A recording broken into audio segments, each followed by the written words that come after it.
Kemi Badenoch has called for an African who owned a dual national to be stripped of their British passport and deported back to their home country where they were born.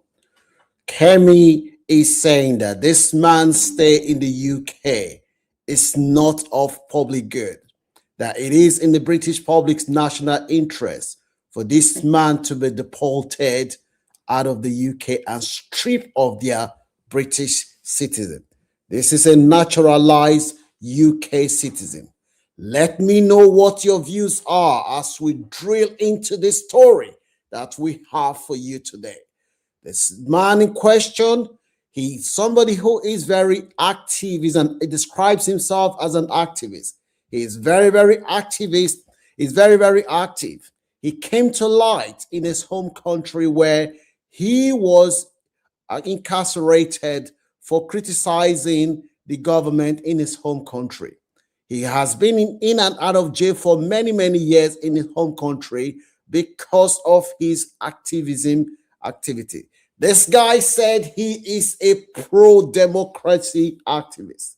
He said his opposition to the government in his home country, that is what has caused him to spend a long time in jail. When this guy was jailed in his home country the last time for supporting pro-democracy activists, he went to jail, and the British government, the then conservative government, started lobbying. At that time, he was not even a British citizen. He only became a British citizen in 2001 because his mom was born in the UK when his grandfather was studying in the UK. So the mom is a British citizen by birth. He got his citizenship through a change in the law in 2021. But however, because of his mom's being British, successive British government officials were lobbying for him to be released from prison.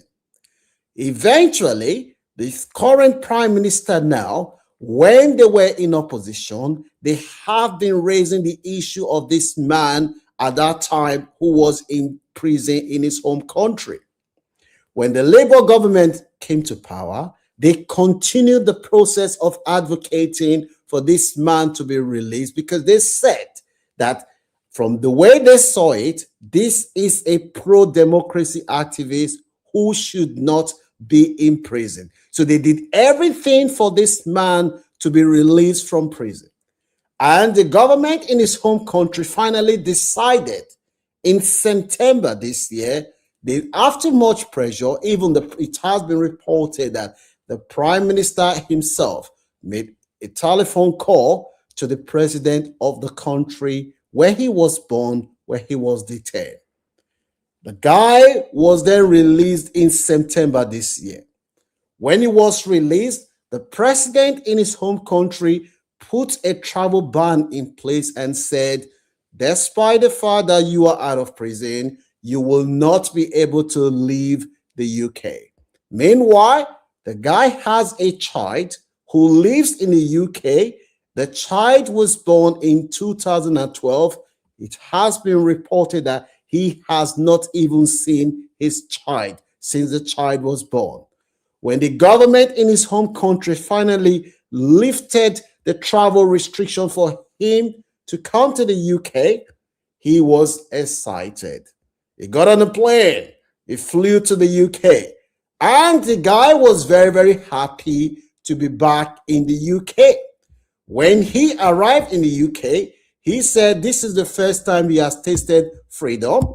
And the government, initially, the UK government, through the the current prime minister, actually said yes. They celebrated this man being out of prison, and they gave credit to themselves for saying, oh, because of the work that we've done, this man is now out of prison.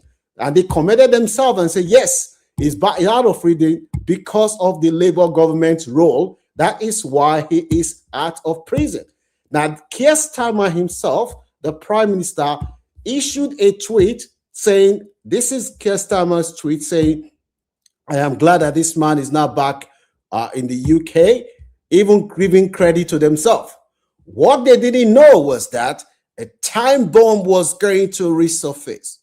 It later emerged that this man, that the Labour government, remember, it was Labour and Conservative politicians that were lobbying for this man to be released. They were lobbying that this man to be released because, as they said, they met his family. His family made a persuasive case that this is a man who should not be in prison, who is only being held because of his pro-democracy stand. That is what the family had told the Labour government. When the guy then arrived in the UK, the press started looking into his past. This is why in this life, you have to be careful what you post, because what you post today, you may post it, it may be okay, but in the future, when you are about to get breakthrough, that is when the post would resurface and people will start digging into your past. People started digging into the past, and they said to the Prime Minister, the man that you are celebrating his release is a man in 2010. He said some words. These are the words that he said, not my word. He said, I hate white people, especially English, Dutch, and German. The guy, it was reported, allegedly encouraged violence during the London riot in 2010.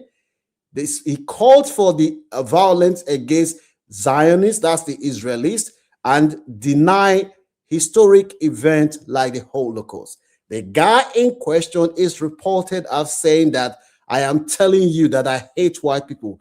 British people are dogs and monkey. Calls for Downing Street to be attacked and burned down, and evil police to be targeted. And this guy even said in past that he hates the Jewish people.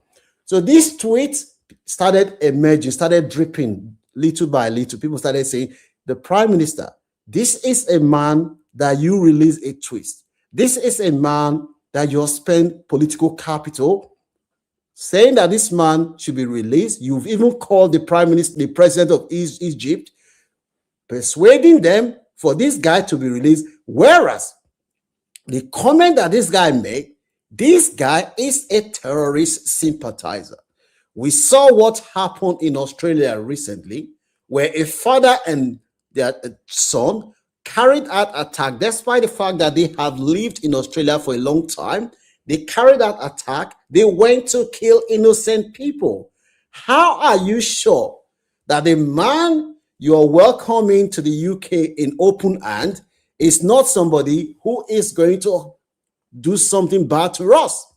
The Prime Minister would then find himself in political storm.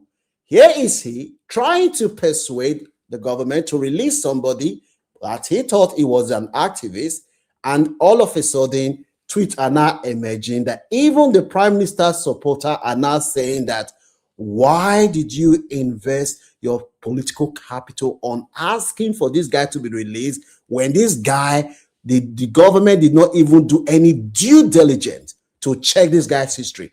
Meanwhile, as soon as he came, Kemi Badenoch said, he must be deported. He must be deported. He must be deported. This guy poses threat to national security. He should not be in the UK. And the guy this morning came up and said, you know what? I am sorry for the comment and the statement I made. Some of these statements have been twisted to make me look bad. I am somebody who have campaigned for Jews and the Israel. I've campaigned for Jews and gays. These are not a reflection. Some of the statement I made it in the heat of a heated debate, given what was happening in Iraq, in Gaza, and some other places. Now, this raises a very important question and lesson. Number one, somebody who in his 30s, who is calling that he hates white people, he hates Jews, he hates the Dutch. no matter how frustrated you are, do you think there is any justification for you to be saying you hate people and you're advocating for violence? Do you think that there is any justification to say that? Let me know. And also, this raises the issue of whatever you know that you cannot defend, do not put it in public domain. Because if you post it, even if it's 30 years, it may come back and hurt you. Now, Kemi is being attacked by Nigel Farage, who is saying that it was actually the conservative government that handed this guy British passport. So Nigel Farage is telling Kemi Badenoch, shut up. You have no moral grounds to speak because it was your party that handed this guy British passport. Now, the question that I'm asking is, do you support Kemi Badenoch that this guy should be stripped of his British passport and deported back to his home country? Or do you believe that the guy deserved a second chance? Mind you, the guy said very, very bad things. He did not say these things when he was a teenager. He said it when he was in his 30s. We have seen situations where people who have lived in Western society for a long time, because of twisted religion and ideology, they carry gun, they carry arms, and they turn against everybody and they blow them.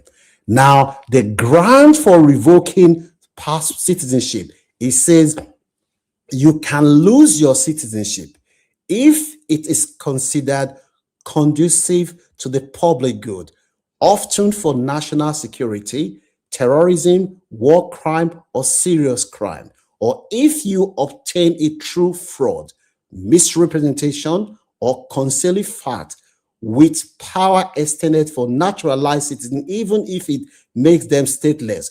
But those born British with no other nationality cannot be deprived.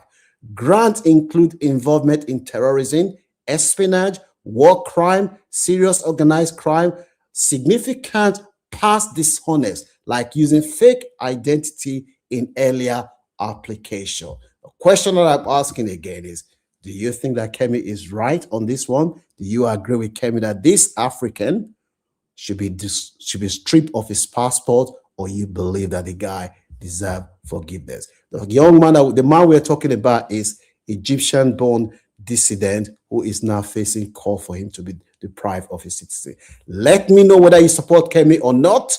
Don't forget to subscribe to this channel if you haven't done so. Share so that people can learn, and leave your comment in the comment section whether you support Kemi or not. So let me know what you